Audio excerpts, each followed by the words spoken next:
In the previous episode of Startup Warriors, we met 9 bold Web3 startups on the beautiful island of Bali, ready to disrupt, grow, and push personal boundaries. As the founders connected, personalities clashing, visions aligning, they were thrown into their first brutal challenge. We have prepared a volcano hike for all of you to take part of. Welcome back to Startup Warriors Reality Bootcamp for Entrepreneurs. I'm Nelson Lopez, and our journey into the world of Web3 continues here in the vibrant island of Bali. 9 startups with a combined evaluation of over $300 million accepted our challenge to scale their businesses and push themselves beyond their comfort zones. The road ahead might be tough, but the lessons learned will be worth every step. In this episode, XFounders Bootcamp expert Stacey Ann Pearson will not only guide the startups toward bold new paths for growth, but also lead them through a symbolic challenge designed to test their resilience and inner fire. A journey mirroring the emotional highs and lows every founder must face on the road to success. So let's dive into Startup Warriors. Wow. So, Nelson came out of nowhere saying we need to go to do a hike in just a few hours, no sleep, jet lag, coming from the other part of the world. And it wasn't like a normal hike. It was for a volcano.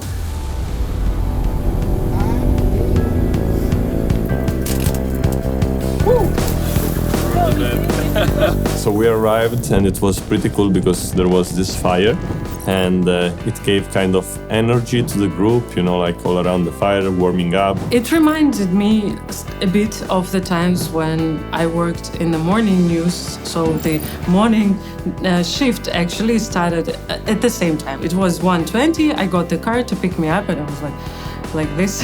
Yeah, we took the jeeps. And then the jeeps, I thought it's going to be easy because we're going to pretty much cut some parts.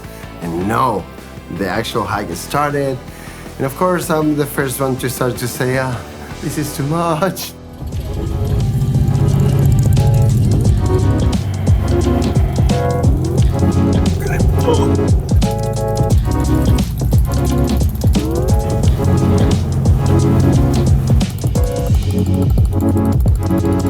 So we hear about this Volcano trip. Already sounds exotic and dangerous. And the first thing I thought was to bring something to cook on the top.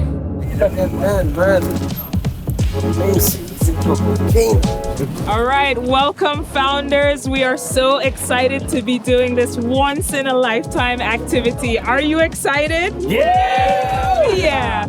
Hi everyone, my name is Stacey Ann Pearson. I'm currently head of Web3 for APAC at a FANG company, where we help Web3 founders and companies to scale and grow. Before working at this big tech company, I used to work in startups focused on product research, go-to-market, digital asset experiences, and looking at how do we help to grow the Web3 ecosystem to large-scale adoption. So today we're going to be focusing on mind, body, and spirit. We're going to be going up the mountain. We're going to be communing with nature. We're going to be doing some cardio, and we're going to take in the beauty of the morning and, giving gratitude to how far we've come and the future success that you guys are going to be having in your business. So let's not keep everyone waiting. Let's go up the mountain. Yeah, let's go.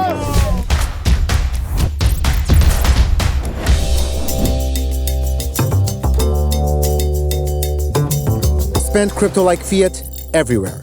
Join Red.Pay now with XFounders link and get $5. Hi everyone, I'm super excited to be with you today. So first of all, it's not going to be me talking at you because you guys are talented founders.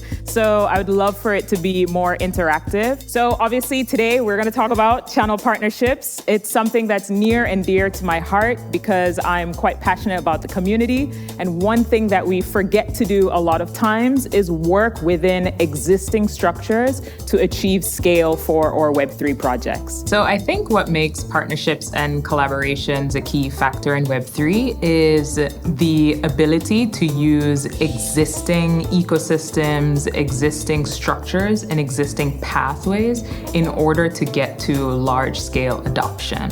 So one of the things that I love to remind Web3 founders as well as operators in the space is that as a community, we don't have to build everything ourselves. We can lean on or leverage some of the existing traditional ways of engaging community, of ecosystem and growth in order to help the community to grow. Your advice is to find Web2 companies to help Web3 to find new audience, or to build partnerships between Web3 and Web3 because it's easier to share audience, it's easier to understand. Yeah. So at this stage of growth and scaling that you guys are, unfortunately, you don't have a choice, right? You have to do both. Right now, there is no magic bullet where, if you just do Web2 channel partnerships, you'll scale and become multi-billionaires. Or if you do Web3 alone, you have to do a combination of both depending on your product and what's best for your market. So I think the importance of partnerships and collaborations is this idea that as a community in Web3, we don't have to build everything from scratch. We can use some of the existing successful pathways to explosive growth in order to bring along adoption and visibility for our own project, whatever we're building in the Web3 space.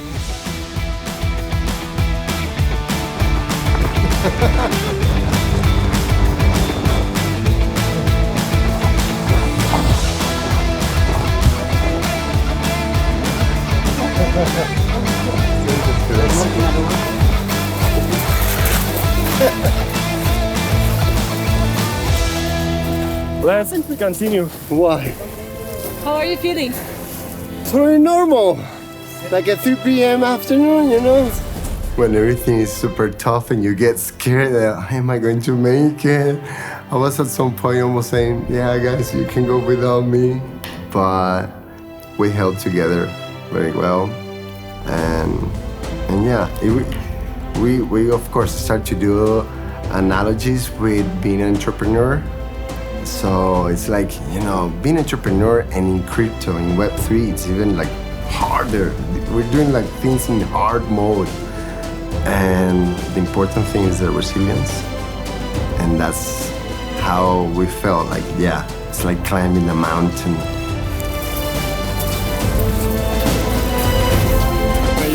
Yes. Breathe in. Dennis. Breathe out. Be good. Breathe in. Breathe out. Be good. So what do you think, Alberto? Please. What it looks like? Please. Training in the gym? I'm not gonna do the gym. Maybe like a sex? And our companies are climbing to the top. So yeah, let's do it. And again, when you reach the top, it's a moment to take a time to be grateful, to feel the moment, after you have done so much work, and then celebrate. When we were actually almost at the top, the path was getting narrower and narrower. And at one point, it was like just 1 foot wide. And sometimes there was some rocks, like it looks like support from 2 sides. And sometimes it was like just this path and then like nothing. And I'm more afraid of other people falling than myself falling. So when I watched George walking and he was already pretty tired from the previous, like from the hike up, I was thinking like, what if he falls? And this is the last day of everything. How will I survive up to that? And then we started walking, and it was so hard in the beginning to walk on the black sand or the ashes. I don't know what it is. It's probably sand or something. And that was more tough than I thought in the beginning. But after a while, you got into the rhythm, and we were just walking up and up and up. And yeah, I don't know. I just saw in the top of the mountain some lights. I had the feeling, but they didn't come close. It's a mix between and how much time will feeling we wait for accomplished and feeling like I want to kill someone. Why we don't move? The only way to inspire other people to actually follow you in that path is to put this face. It's just like, you have to do it. Let's do it. Let's do it. And yeah, it's better when you do it with a smile than just a bad face.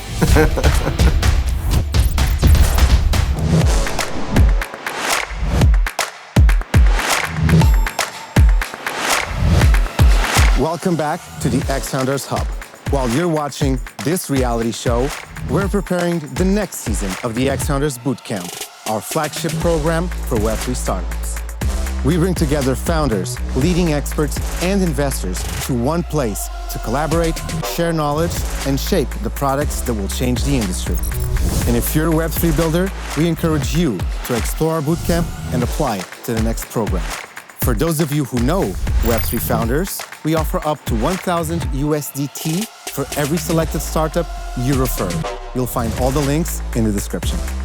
Follow our social media for updates. Let's build the future of Web3 together.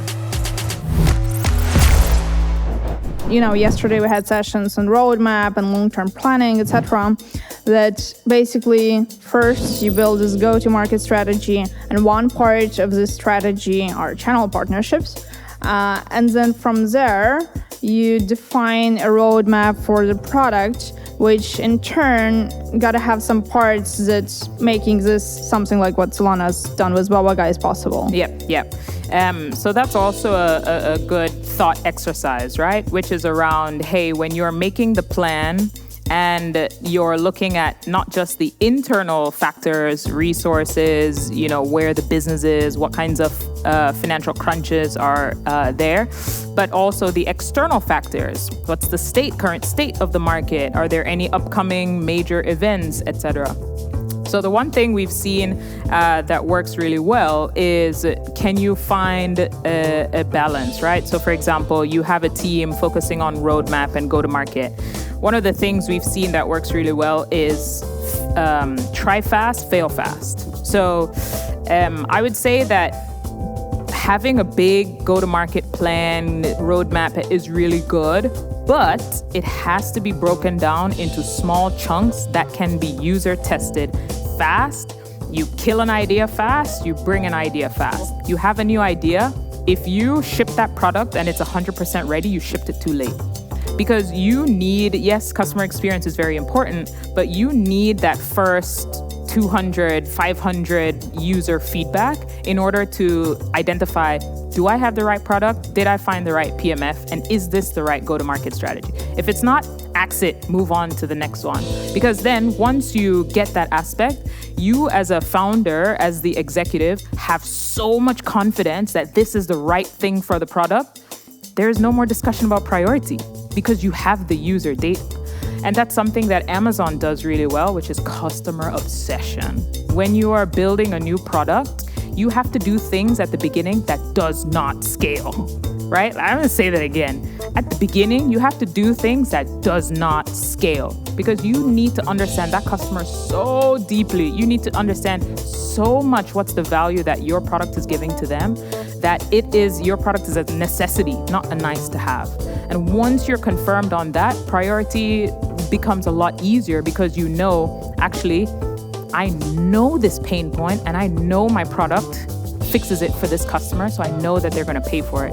And when I'll say I'm not the first person, right? Steve Jobs talks about this all the time, or spoke about it all the time with Apple. He would literally go to strangers' houses, right? And sit with people who are using desktop computers, right? So it's just really important when we talk about go-to-market planning, product roadmap, that we don't forget you need to obsess over your customer. You need to know that customer so deeply.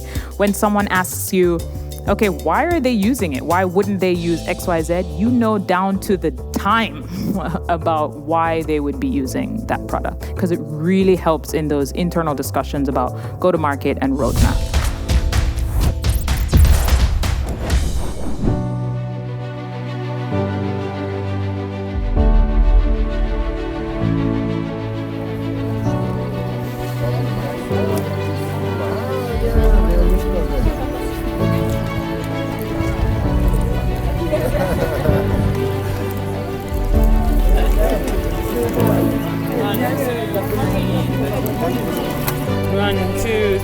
But once you're on top, I think the view compensates for everything, and it's beautiful. Okay, the reward was there. We reached minutes before the sunrise, and it was really, really beautiful because the view are spectacular. We were in one volcano, and in the front is another one.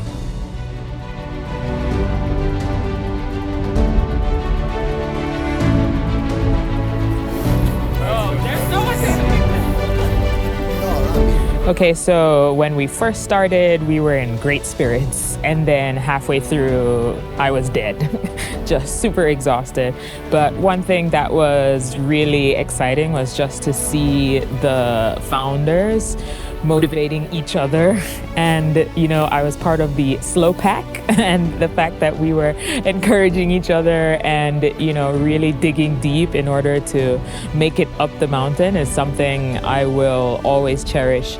Meeting new friends, meeting new folks, and just being able to gel together while we're coming up this challenging hike. And now seeing the view is just so beautiful, and it reminds us every day that, whatever we're working on, to remember to take a break, remember that the world is large, the world is beautiful, and to always focus on the bigger picture. So I'm super happy that we were able to do this.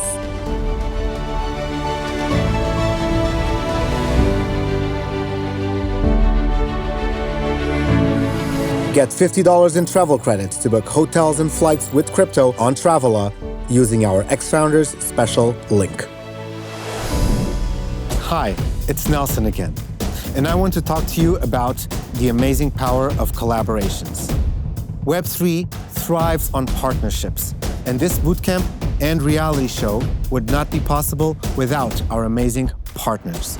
But this is just the beginning. So if you're interested in collaborating in the next seasons of the bootcamp and the show, let's connect and explore how we can change Web3 together. We'll see you soon.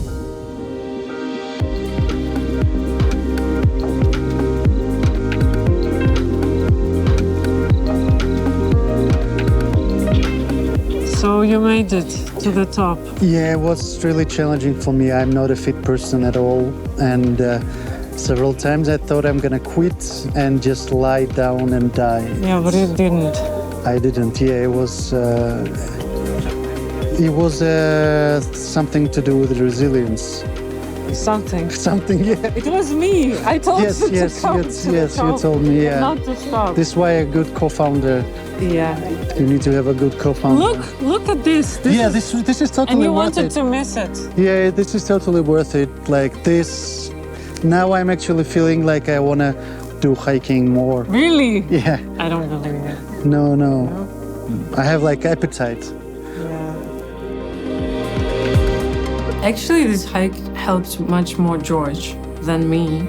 And I noticed that he has quite an endurance for just never stopping, but he doesn't have, I noticed that he may not have it, but I was not sure.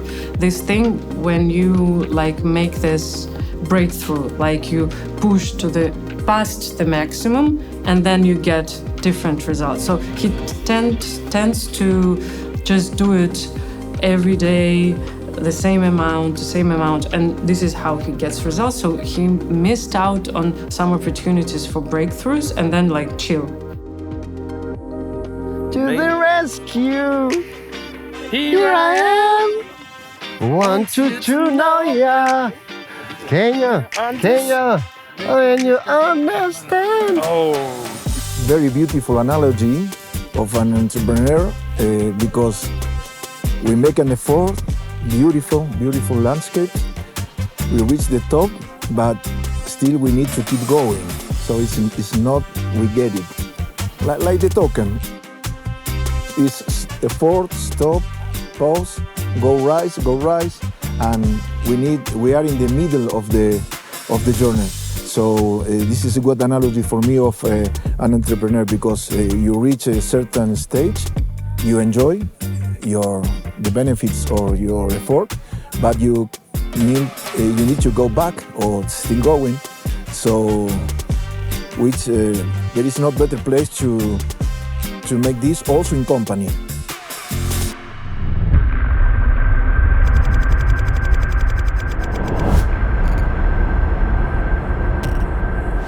Rising from the heart of Bali, Mount Batur is not just a volcano. It's a sacred force. Revered by locals as a seat of divine energy, Batur has erupted time and time again, reshaping the land and testing those who live beneath its shadow. Climbing Batur at dawn isn't just a physical challenge, it's a rite of passage, a journey through darkness toward light, just like building a startup from the ground up. But as with any real journey, it's not always that smooth. At first I thought, okay, I will maybe sit down and hold on to the grass or something. But then I was afraid to sit down, and everyone was like, okay, guys, we gather on the other side of the hill. I felt very lonely, and I cried. But I was gonna say, that's braver than not being scared. Being scared and doing it anyway. You know what I mean? I had no choice. I know. Don't leave me hanging, man. I'm already right? here. But honestly, the bravery doesn't come from not being scared. Yeah? Okay. It comes from doing it even though you're scared. You got it. I didn't even know that I would be scared. I know, right? It's just happened, it comes upon you. Real Volcano steam. It's like a smoke, and I think it will go a little bit downside. Maybe we can cook something. Yeah. Use OKX, the world's leading assets platform for everything crypto. Download the app to buy, exchange, and trade faster now. A weird bunch of people, and it felt all the time funny and exciting. And we even cook in the volcano steam, because you reach to the top of the mountain, and it's not only like, yeah, I'm the top of the world. It's like we have steam coming out of everywhere. I was like, what's this? Remember, it's a volcano. Wow. Woo! Look at the steam! Man. So we're gonna cook for everybody using the volcano, the nature, and hope that we don't get burned. Yeah. Wow. I feel like Steve Irwin. Not Jamie Oliver.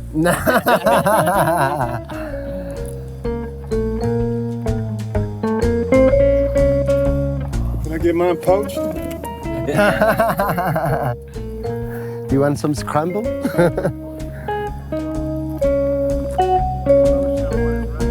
This feels like going to a dragon cave, And we're gonna eat baby dragons. There's so many. Yes, for everyone. And this one is broken. Try it. But it's ready. But it's really hot. It's ready, this one? Maybe. I think it's soft. Oh no, it's good. We put it... Yeah. Eat it up. Yeah, we put it all because we're going to feed the family. They were half ready. It's like a nest, but no.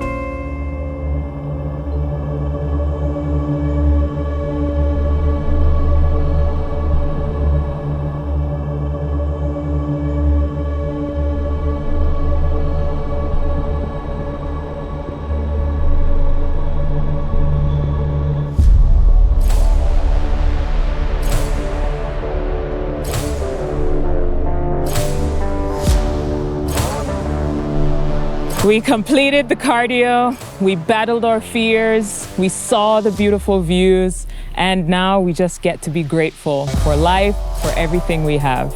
Really great job, guys. Thank you. Thank you.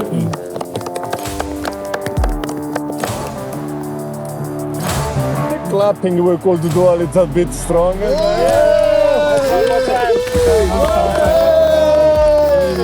Breathing the whole time. We were coming back on the jeeps. You know, we were listening to music and singing. It felt kind of, you know, when you do something important and you just need to liberate that adrenaline. So it was like, yeah, just want to explode with all that energy. And then we went to eat. Yeah. I feel like...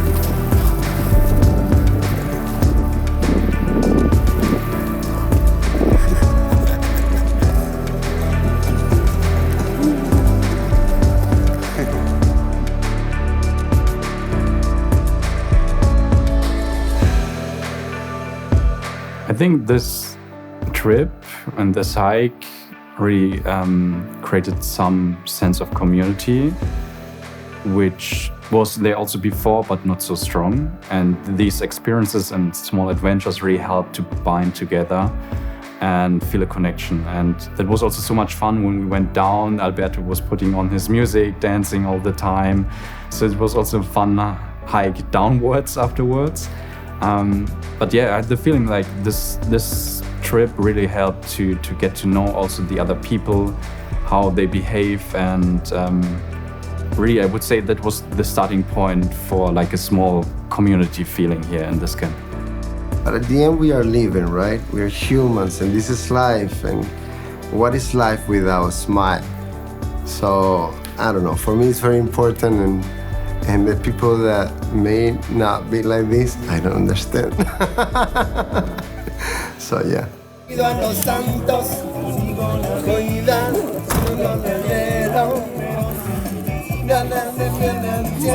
Sígueme!